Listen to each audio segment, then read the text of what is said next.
YouTube உலகத்தில் நுழைந்திருக்கிறார் நம்முடைய முக ஸ்டாலின். உங்களை சந்திக்கிறதுல மகிழ்ச்சி.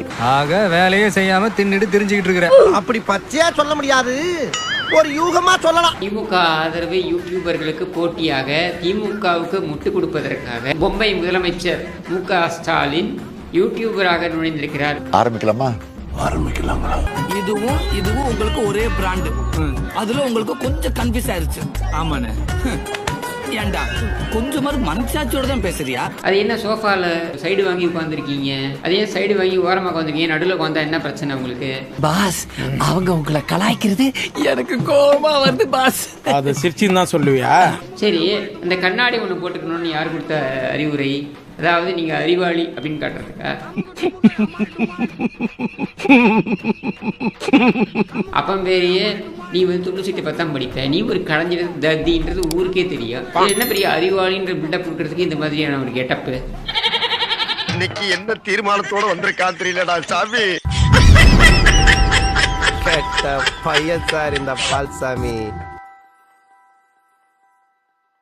ஆரம்பமே அசத்தலா இருக்கு. என்னன்னா, என்ன அப்பான்னு அழைக்கிறத கேட்கறப்பவே ரொம்ப ஆனந்தமா இருக்கு.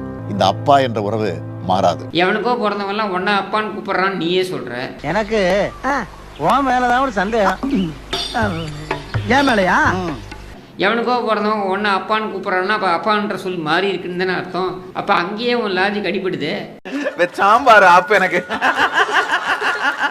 அப்போ ஏற்கனவே வரவன் போறவனையெல்லாம் தந்தை தந்தைன்னு சொல்லிட்டு இருக்கீங்க. இதுல இது வேறையா? நீ யாருன்னு எனக்கு தெரியாது, ஏன் உயிரை வாங்குற? போடா. நான் இன்னும் தமிழ்நாட்டுக்கு செய்ய வேண்டிய கடமைகள் நிறைய இருக்குன்னு எனக்கு உணர்த்துது. நீங்க சும்மா செஞ்சுட்டாலும் நாங்க அப்படியே அசந்து அழுத்து தான் போயிருவோம். தமிழ்நாட்டுக்கு செய்ய வேண்டிய கடமைகள் நிறைய இருக்கு. ஐயோ, நீ செஞ்சதெல்லாம் போரும்பா, 4.5 வருஷம் நீ செஞ்சதெல்லாம் நாங்க பாத்துக்கிட்டு இருக்கோம். ஐயோ சாமி நீ எனக்கு வேணாம், ஐயோ சாமி நீ எனக்கு வேணாம், பொய் பொய்யா சொல்லி ஏமாத்தினது போதும், அட நீ சொல்லு நீ மனசனா. இதுல இன்னும் நிறைய செய்ய வேண்டிய கடமைகள் வேற இன்னும் நிறைய இருக்கான். உருப்படியா ஏதாவது நீ பண்ணிருக்கியா தமிழ்நாட்டுக்கு? புண்ணாக்கும் கிடையாது. இன்னும் கெட்ட வார்த்தையில சொல்லணும்னா ஒரு கருணாநிதியும் கிடையாது. அப்புறம் எதுக்கு இந்த இந்த பீத்தல்? நான் இன்னும் தமிழ்நாட்டுக்கு செய்ய வேண்டிய கடமைகள் நிறைய இருக்குன்னு எனக்கு உணர்த்துது. ஏண்டா யாரை ஏமாத்த பாக்குறேன்? மோசக்காரா ஐயா, எத்தனை பேரை ஏமாத்துறேன் ஐயா? கொஞ்சம் இருங்க. கல்விக்காக நிறைய பண்ணிட்டு இருக்கிறோம். கிரிஞ்சுங்க, கிரிஞ்ச் ஆஃப் தி இயர் உங்களுக்கு அவார்டே தரலாங்க. எவ்வளோங்கண்ணே சூப்பர் கிரிஞ்சு. இந்த மாதிரி கிரிஞ்சு நான் பார்த்து தரலாங்க. கல்விதான் யாராலும் திருட முடியாத சொத்து.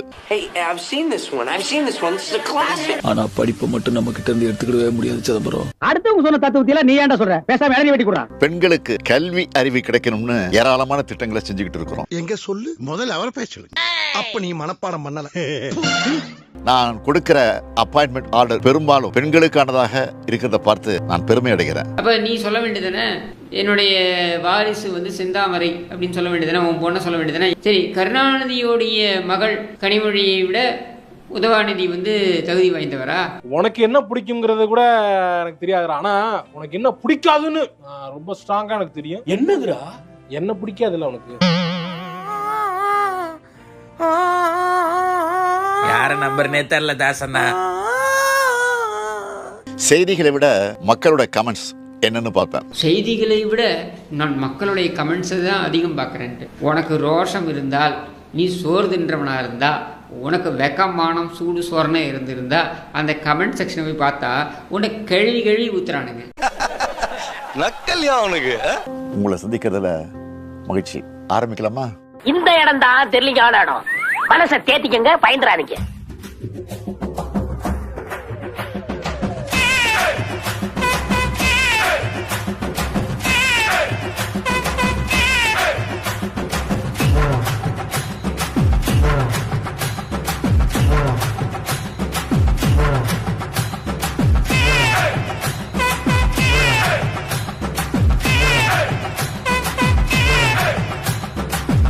உன வண்டையா கேள்வி வைக்கிறானுங்க. அப்பவும் எதுவுமே நடக்காத மாதிரி, எருவு மாட்டு மேல மழை பெஞ்சா மாதிரி வந்து நீ என்ன சொல்ற? நாங்கள் வந்து சிறப்பான ஆட்சியை கொடுத்து கொடுக்கிறோம்ட்டு உன்னைதான் கமெண்ட் செக்ஷன்ல கழுவி ஊத்துறானுங்களே. ஏதாவது சூடு இருக்கா, சொரணை இருக்கா? ஒண்ணும் கிடையாது. நோ சூடு, நோ சொரணை, நோ பாதர்ட். எனி திட்டிங், எனி அபியூசிங், நோ சூடு, நோ சொர்ணை, நோ பாதரிங். இளந்தலைமுறையினர் ஃபுட்டுக்கு இம்பார்ட்டன்ஸ் கொடுக்கறது முதைய ஃபிட்னஸுக்கும் இம்பார்ட்டன்ஸ் கொடுக்கணும். நீ எதுக்கு ஃபிட்னஸை பற்றிலாம் நீ பேசுகிற? யார் எதை பற்றி பேச வேண்டும்னு ஒரு தகுதியே இல்லாமல் போச்சா? யாரு எதை பேசுறதுன்னே நாட்டுல விவசாயம் இல்லாம போச்சுடா. எந்த மாவட்டத்துக்கு போனாலும் அந்த பகுதியில் இருக்கக்கூடிய பொதுமக்கள், வணிகர்கள், மாணவர்கள் எல்லாரையும் சந்திச்சு பேசுறேன். என்னை சந்திக்கிறப்போ மக்களோட முகத்துல மகிழ்ச்சியும் நம்பிக்கையும் பார்க்குறேன். ஆமாம், கண்டிப்பாக மகிழ்ச்சியாக தான் இருப்பாங்க. என்னன்னு பார்த்துருப்பாங்க, ஒரு உதவாக்கிற ஒரு கடைஞ்செடுத்த தத்தி இவனெல்லாம் முதலமைச்சர் அளவுக்கு வரான் அப்படின்னும் பொழுது நமக்கு என்ன குறைச்சல் அப்படின்னு நினச்சிருக்கலாம். அதனால் அவங்க உற்சாகமாக இருக்கலாம், புத்துணர்ச்சி பெற்றிருக்கலாம்.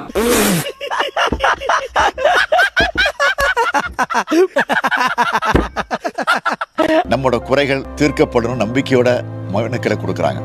கூடுமான வரைக்கும் எல்லா மனுக்களுக்கும் தீர்வு காண்றோம். எப்படி நீயே லேக்கியம் விற்கிறவங்க மாதிரி ஒரு ஊருக்கும் போய் ஒரு ஜமக்காலத்தை விரிச்சுக்கிட்டு ஒரு பொட்டி ஒன்று வச்சுக்கிட்டு இங்கே மக்கள் எல்லோரும் வந்து உங்களுடைய பிரச்சனைகளை எல்லாம், புகார்களை எல்லாம் நீங்கள் இதில் போடுங்கள். அது போடுறதோட இல்லை, அது என்ன ஹைலைட் அப்படின்னா ஒரு பூட்டு வேற பூட்டுறது எதுக்குன்னா அது பத்திரமா இருக்கணும். அதை பூட்டி அதை கொண்டு போய் இவர் எங்கே வைப்பாராம்? தலைமைச் செயலகத்தில் வைப்பாராம். அந்த தலைமைச் செயலகத்தில் இவர் ஆட்சிக்கு வந்த உடனே 60 நாள் தீர்த்துருவாராம். அது நடந்தது. அது வரைக்கும் இது வரைக்கும் நீங்க போற காரியம் ஏதாச்சும் விளங்குதாடா?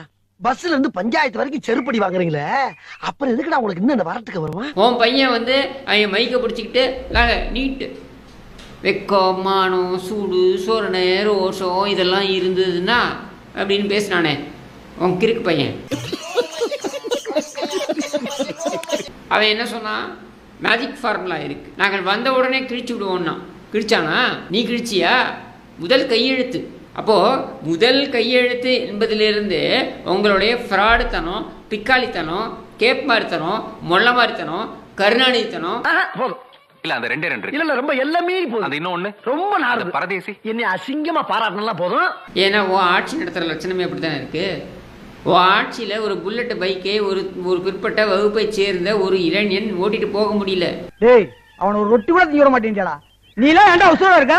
இதெல்லாம் ஒரு போப்பாடா.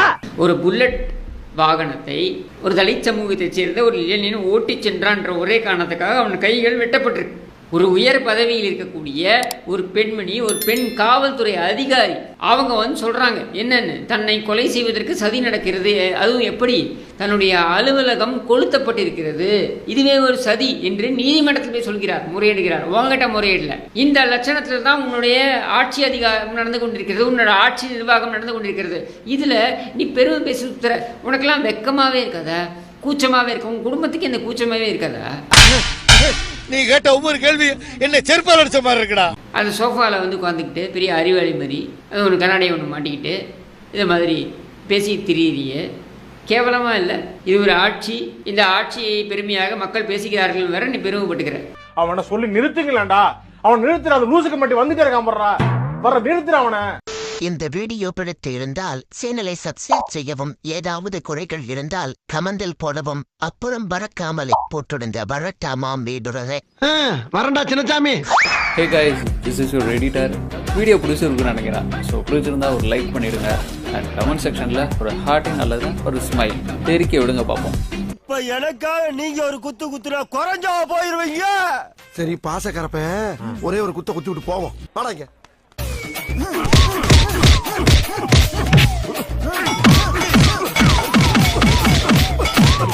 போதுமில்லடா, போடா.